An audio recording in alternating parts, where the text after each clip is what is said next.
On November 25th, 2015, Animal Control received a complaint from Stacy Rufera that she was walking her 9-month-old terrier mix on a leash across from Mr. Wood's home at 138 South Meadow Drive in Glen Burnie. She advised minor injuries at this time, but was going to the vet to be sure. Ms. Woods contacted Animal Control, and he spoke with Officer Dowd, the field supervisor, about the incident, and that he has a brindle spayed female bull mastiff named Bailey. Officer Dowd advised that if it's minor injuries, a possible warning letter can be issued. However, more enforcement if the injuries turn out to be severe.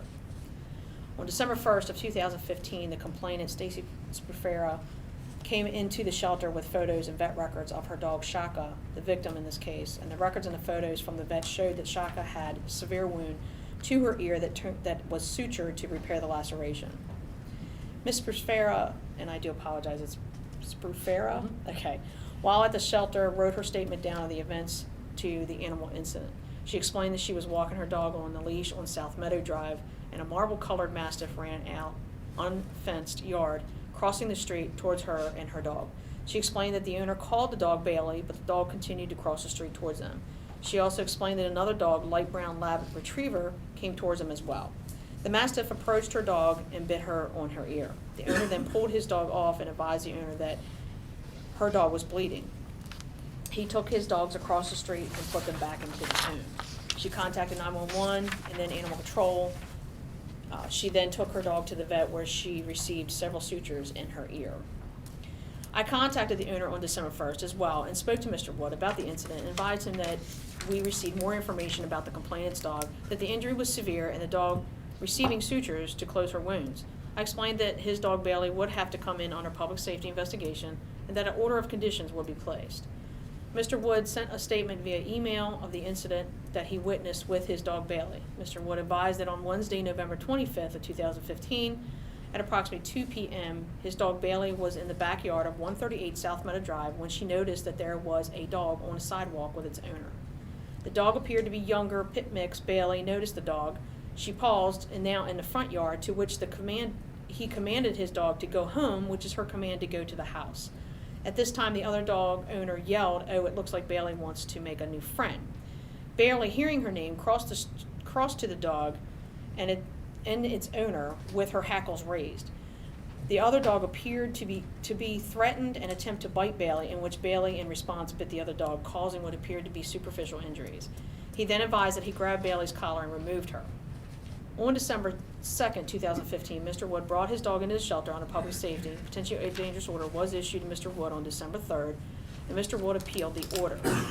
On December 5th, we had an Officer Wolf, that went out and did the full inspection of 138 South Meadow Drive with the conditions that were posed. Mr. Woods was in full compliance and the dog was released, and we're here today. Okay. Mrs. Spufera, would you like to give a statement? I was walking my dog on South Meadow Drive on leash. We saw his dog come out from an unfenced yard off leash, crossing the street, came up to my dog. He yelled the command home. Dog did not listen. I never said the dog's name. I don't even know these people. And the only thing I did say was maybe they want to be friends. When the dogs came face to face to smell each other. His dog then bit my dog. I said, "My dog is bleeding." He said, "Let me see." I said, "Get your dogs away from my dog," because now there are 2 dogs off leash around my dog. He took the dogs back into his home. I expected him to come out and at least apologize. He did not. I called 911. They switched me to Animal Control. I called my husband. I called the vet. And then I went home and took my dog to the vet, where he ended up getting sutures. Okay. Anyone have any questions of either Officer Thomas or Mrs. Spufera? And just to let you know, as far as compliance and stuff like that, we did go with a kennel. Him and I agreed at the South Meadow Drive property, and he was in full compliance with that. Are we sure it was Bailey that attacked Miss Sephora's dog and not this other light brown or? It was the brindle color dog. She'd advised it was brindle color. Okay. Mr. Wood? As Officer Thomas outlined, that Bailey was in the backyard. She saw the other owner and her dog crossed to the front yard, which has happened multiple times, but she always stays on the property. At this time, I yelled, "Go home, Bailey." I believe that Mr. Farah, hearing Bailey's name, called to her, said, "Oh, Bailey wants to make a new friend." At this point, Bailey attempted to cross, which I said, "Go home, Bailey," again. Ms. Farah said Bailey's name at least one more time. At this point, Bailey did cross the street and inspect the dog. At this point, the other dog, I guess, took the actions aggressively and attempted to bite Bailey first, to which Bailey responded and did cause the injuries. Questions? Your dog was in an unfenced area, off lead. Yes, ma'am, on my property. Okay, do you have any kind of an electronic fence or anything like that? No, ma'am. There's never been an issue before. She's always gone back. Nobody's ever spoken to her before, so there's never been an issue. Okay. Any questions? How much training has Bailey had to be able to respond appropriately to voice command? I mean, we've gone through it multiple times, never any formal training. So we planned on doing a CGC certification with her, and we found that she was ready for it. The other, the Labrador, I guess that was involved, is that your dog? That is the dog of my separated girlfriend, Okay. who I was house sitting for. Okay, so, all right. Okay, any other questions? Okay.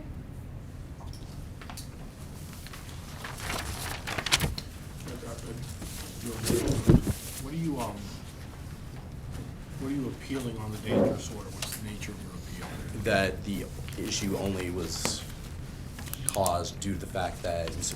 Farah spoke to my animal, and that she was the one that called Bailey over, and that's what caused the incident. And that her dog was also the one that initiated the contact, and that she was defending herself. Okay, so you're asking the commission to drop the whole order? Yes, and if that's unacceptable, we can amend the order based upon that. Okay, if we have to amend the order, what in particular did you want addressed? Number one would be the fourth issue, the muzzle, as she's never been involved in any incident before. She's never shown any aggression. Obviously, in this case, a leash, if she was outside of the residence, would have stopped the issue. I just feel that a muzzle is completely unnecessary, especially given her demeanor. And then issue number two, again, it's totally unnecessary. She's never shown any aggressive nature. She does not leave the residence unless I tell her to. She's never been called outside by anybody else if she's inside the residence.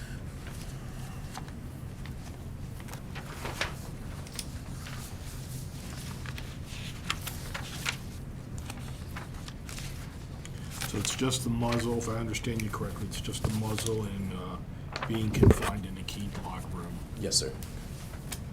Thank you. Okay.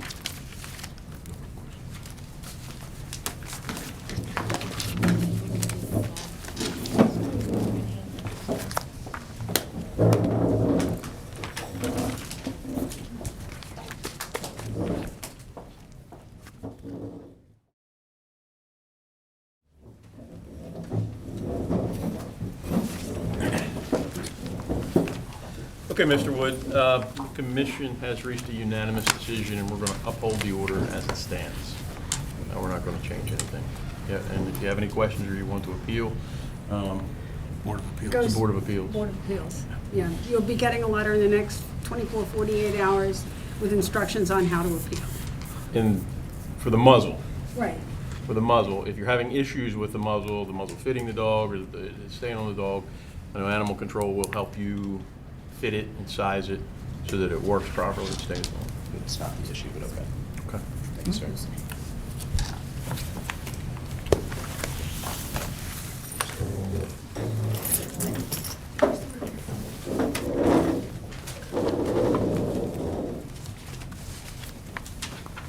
Next case is Animal Control versus Vincent Fontana for the dead.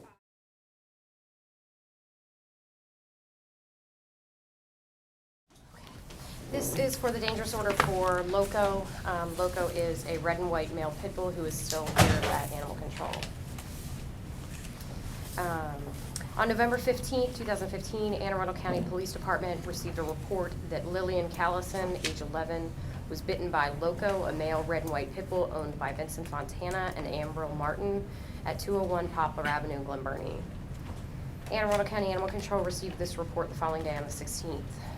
On November 15th, Lily Callison was at her friend Kara Weinstein's home at 201 Poplar Avenue in Glen Burnie. Kara lives with her grandparents at 201 Poplar Avenue, Apartment A.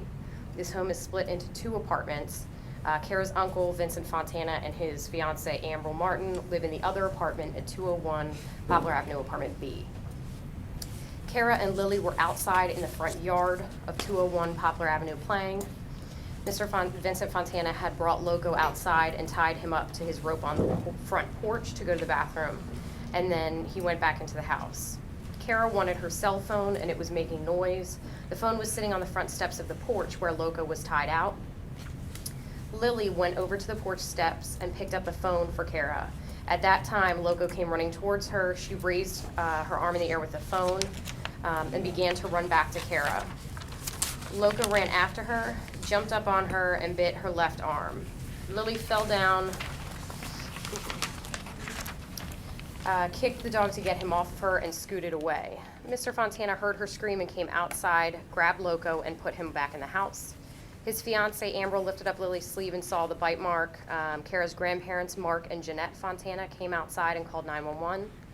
Lily's grandparents, who are her legal guardians, then came to the home. Lily was transported to the hospital where she received 5 to 8 sutures to close the wound on her bicep.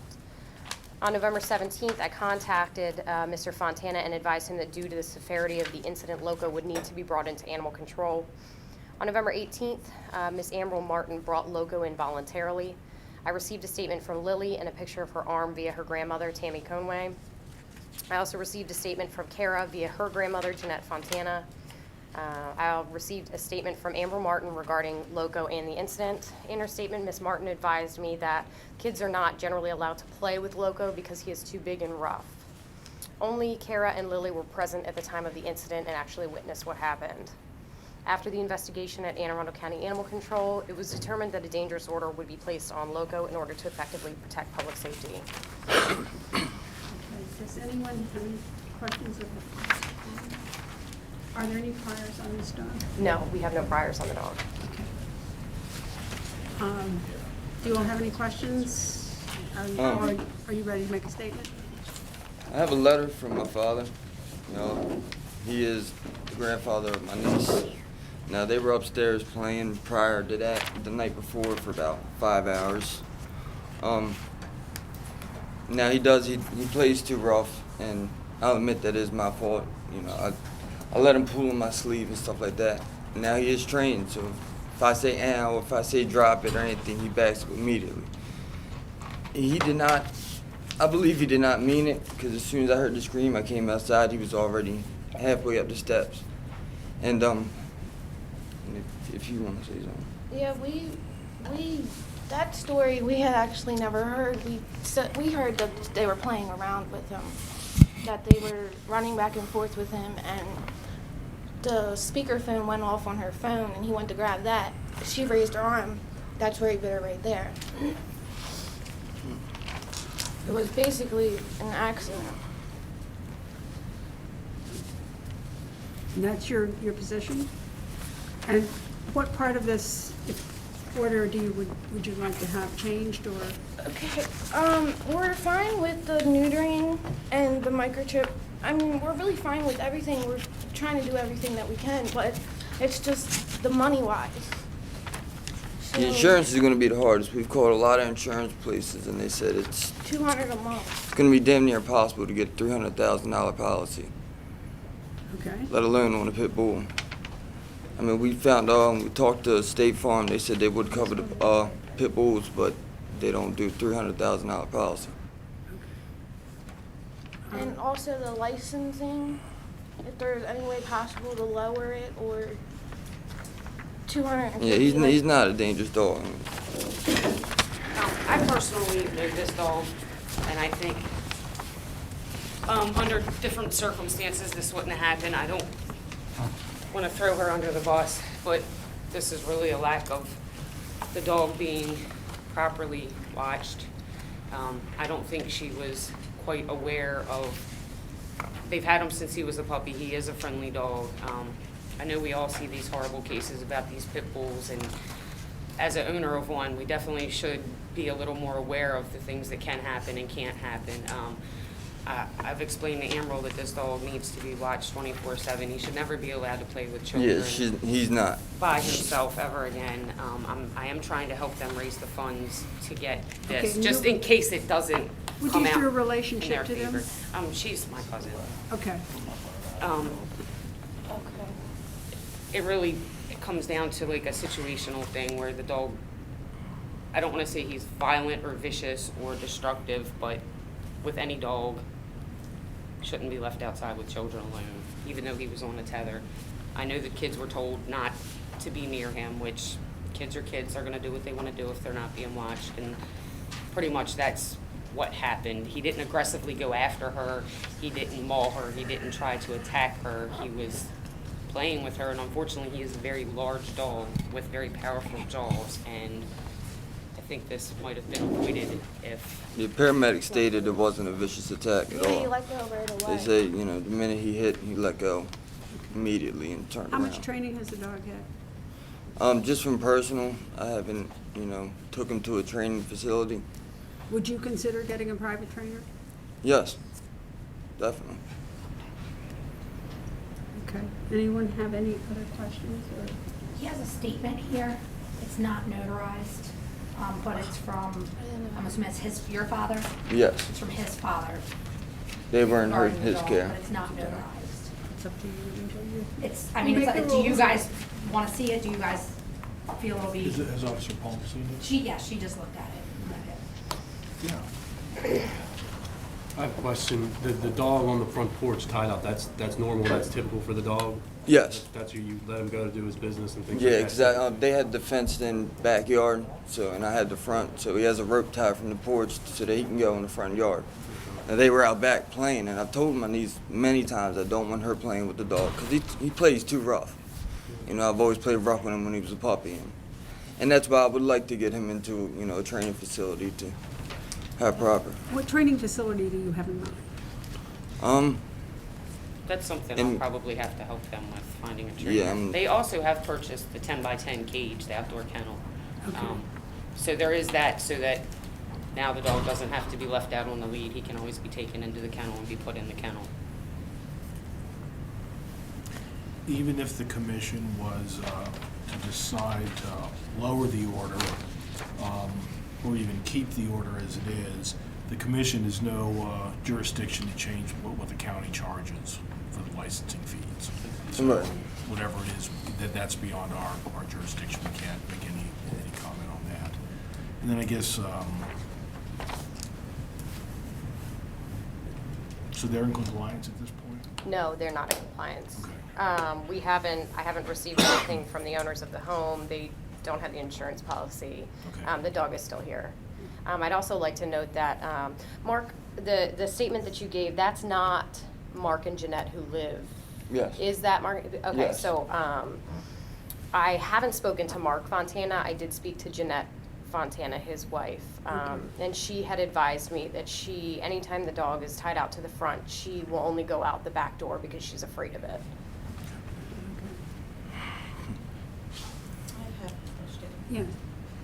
How much does Loco weigh? I think only 50 pounds. 52.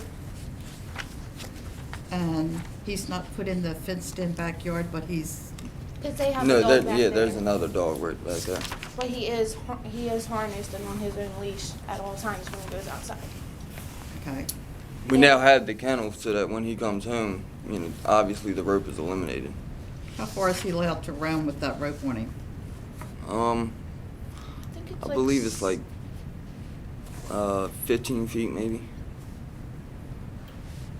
He weighs 67.6 pounds. Oh. 67, Wow. okay. Okay. And he's not neutered?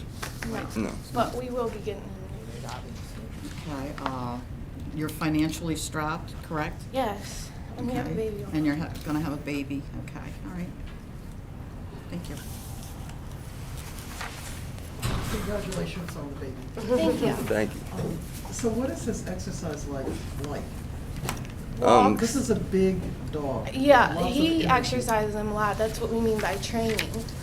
Yeah, we Well, actually. there's training and there's exercising. Yeah. Exercising, training can avoid it, but I just want to But make sure you you know, when understand. he there's- throws the ball, I he play tells him to fetch with him sit. all the time. We take walks at least 3 times a week.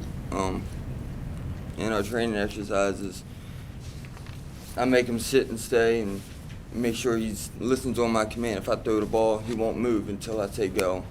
You know, if we're playing rough and he's pulling on his rope or something, if I say drop it, he'll drop it immediately. You know, like I said, I mean, I could have a treat right in front of him. If I tell him to stay, he won't touch it until I give him the command, and you know, he can. And he's definitely not aggressive. He's never ever showed any signs. But he bit a child.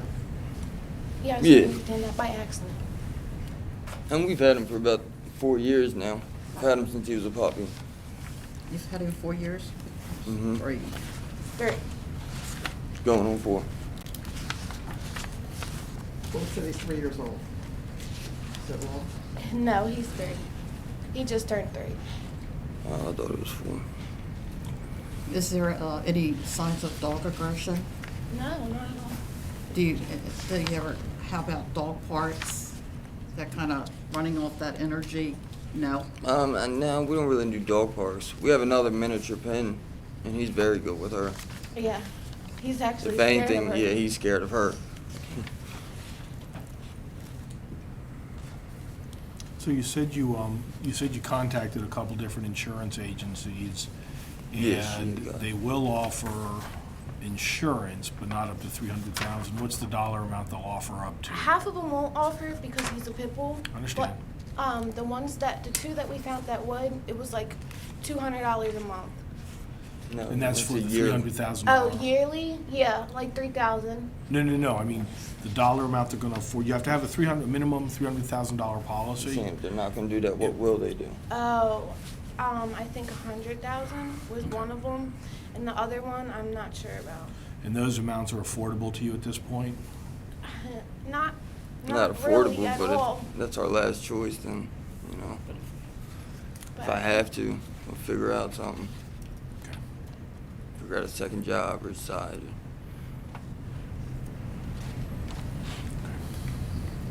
Any further questions? Is the girl that was bitten, she has had contact with the dog prior, and there's a rapport with that dog, whether you're there with her or not? I mean, it's not the first time she's ever seen the dog or anything like that? Oh, no, yeah, they were playing the night No. before and everything was Yeah, fine. they were upstairs the night before for 5 hours, and they were playing while we were getting the baby's room together, and it's been fine. She actually slept over that night. And my nieces had plenty of friends over, and they always played with them. But it's always when we're in the house. Like, Yeah. I've told my niece many times I don't want her playing with him, because By he plays himself. too rough. He'll jump up, and Knock him over. He doesn't realize that when he jumps up to say hi, that he's so heavy that they fall backwards. How are you going to handle this kind of behavior when the baby comes? I mean, obviously, he will never be unattended. We will always be around. And training, definitely. That's like our #1 thing. Okay. But he listens very good to us. It's just, I guess it was an accident. Any other questions?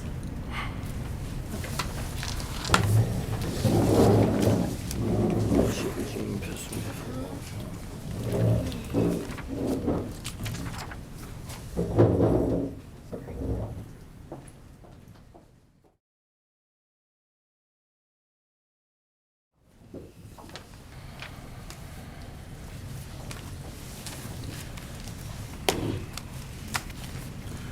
Okay, Mr. Fontana, Ms. Martin, the commission has come to unanimous decision, and the decision of the commission is to uphold the dangerous order in its entirety.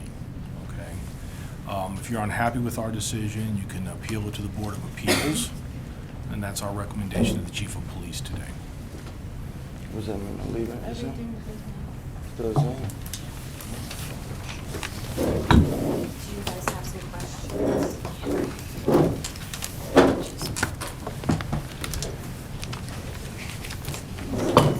The next case is animal control